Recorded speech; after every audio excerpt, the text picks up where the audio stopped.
আপনার স্ত্রীকে ঘরে তুলছেন না কেন? রাসূলে পাক সাল্লাল্লাহু আলাইহি ওয়াসাল্লাম খানিকটা বিবৃত বোধ করলেন, তবে তিনি স্পষ্ট করেই বললেন, আমি এর ব্যাপারে ভাবছি, কেননা মোহরের সম্পূর্ণ টাকা আমার নিকটে উপস্থিত নেই। তখন রাসূলুল্লাহ সাল্লাল্লাহু আলাইহি ওয়াসাল্লামের এই কথাটি আবু বকর রাদিয়াল্লাহু তাআলা আনহু শুনে ফেললেন। তখন তিনি নবীজির কাছ থেকে অনুমতি নিয়ে ভারীর উদ্দেশ্যে রওনা দিলেন, আর মনে মনে ভাবতে লাগলেন যে এমন সময় যদি নবীজিকে খুশি করা যায় তাহলে এটা অনেক উত্তম কাজ হবে। এই চিন্তা করে তিনি তার ঘরে প্রবেশ করলেন এবং ঘর থেকে 500 দিরহাম নিয়ে আবার নবীজির উদ্দেশ্যে রওনা করলেন। নবীজির নিকট গিয়ে সমস্ত টাকা রাসূলে পাক সাল্লাল্লাহু আলাইহি ওয়াসাল্লামকে হাদিয়া দিলেন।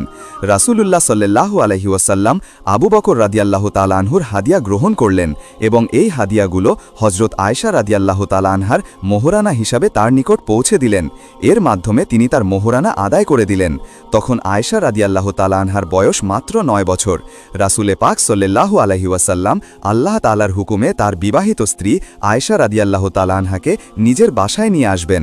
সেই উদ্দেশ্যে রাসূলে পাক সাল্লাল্লাহু আলাইহি ওয়াসাল্লাম সাহাবায়ে কেরামদেরকে নিয়ে এবং আবু বকর রাদিয়াল্লাহু তাআলা আনহুর পরিবারকে নিয়ে ছোট একটি অনুষ্ঠান করলেন। সে অনুষ্ঠানের মাধ্যমেই আয়েশা রাদিয়াল্লাহু তাআলা আনহাকে নিজের বাসায় নিয়ে আসলেন। আর এর মাধ্যমেই শুরু হলো রাসূলে পাক সাল্লাল্লাহু আলাইহি ওয়াসাল্লাম এবং আয়েশা রাদিয়াল্লাহু তাআলা আনহার সংসার জীবন। এর কিছুদিন পরে রাসূলুল্লাহ সাল্লাল্লাহু আলাইহি ওয়াসাল্লামকে একদিন আয়েশা রাদিয়াল্লাহু তাআলা আনহা সাহস করে জিজ্ঞাসা করলেন, হে আল্লাহর রাসূল, সত্যি করে বলুন তো আপনি আমাকে কতটুকু ভালোবাসেন? তখন রাসূলুল্লাহ সাল্লাল্লাহু আলাইহি ওয়াসাল্লাম একটু চিন্তা করে বললেন, তোমার ও আমার মধ্যে ভালোবাসার বন্ধন এমন শক্ত যেমন একটি রশির মধ্যে সুতাগুলো শক্তভাবে জড়িয়ে থাকে, যা সহজে ছিঁড়ে যায় না।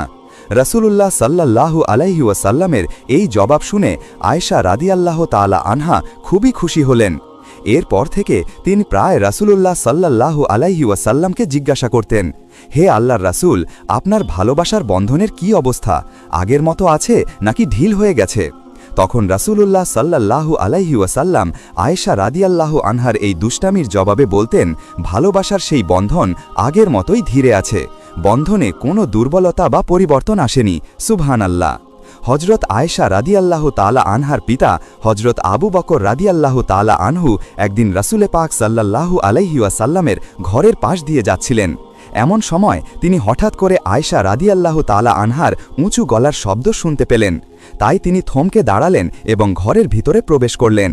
ঘরের ভিতরে প্রবেশ করা মাত্রই তিনি বলা শুরু করলেন, হে আয়েশা, রাসূলুল্লাহ সাল্লাল্লাহু আলাইহি ওয়াসাল্লামের সামনে উচ্চ গলায় কথা বলা তো দূরের কথা, তার কোনো কথার দ্বিমত পর্যন্ত করিনি।